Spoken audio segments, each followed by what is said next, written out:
Hi all. இப்போ நம்ம ஃபேப்ரிக்கை ஃப்ரேமில் ஃபிக்ஸ் பண்ணதுக்கப்புறம் இப்போ நம்ம வந்து ஜாயின் கொடுக்குறதுக்கு ஒரு எக்ஸ்ட்ரா ஃபேப்ரிக் கொடுத்து நம்ம ஜாயின் கொடுத்து நம்ம பண்ணுவோம். அப்படி பண்ணாமல் எப்படி நாடா ரோப் இருக்குல்ல, அதை வச்சு, அதாவது நான் ஒரு பெரிய சைஸ் நார்மல் நீடில் தான் வச்சுருக்கேன். அது ₹5 வரும். ₹5 அந்த ஒரு நீடில் மட்டும். அதை வச்சு இப்போ நான் போடுற பாருங்கள். எப்போதும் நம்ம துணி தைக்கிறதுக்கு இந்த மாதிரிலாம் நம்ம எடுப்போம்ல, டபுள் ஸ்டாண்ட்ஸ் எடுக்கிறதுல ஒரு இதில் மட்டும் நான் எடுத்துக்கிட்டு இங்கே முடிச்சு போட்டுக்கிட்டேன். இப்போ நான் கட்டியிருக்கேன்ல, கட்டிக்கிட்டு ஒத்தையாக தான் நான் போடுறேன். அந்த ஃப்ரேமில் சுற்றிக்கணும். ஓகேவா?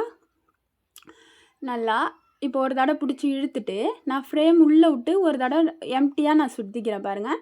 இந்த மாதிரி சுற்றிக்கிட்டு நம்ம பிடிச்சி மறுபடியும் இந்த மாதிரி ஒரு தடவை பிடிச்சி இழுத்து நல்லா டைட் பண்ணிக்கிட்டு திருப்பி ஃப்ரேமில் ஒரு தடவை எம்டியாக நம்ம சுற்றிக்கணும். ஓகேவா?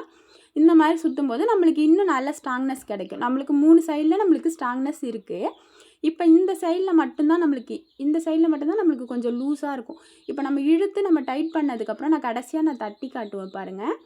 அது நல்லாவே எனக்கு ஃபேப்ரிக் இப்போ நல்ல டைட் ஆகிட்டு. ஓகேவா? எல்லா சைடுமே டைட்டாக இருக்கும். இது வந்து நம்ம எக்ஸ்ட்ரா ஃபேப்ரிக் கொடுத்து நம்ம தைக்காமல் இந்த மாதிரி நம்ம ட்ரை பண்ணலாம். ஓகேவா?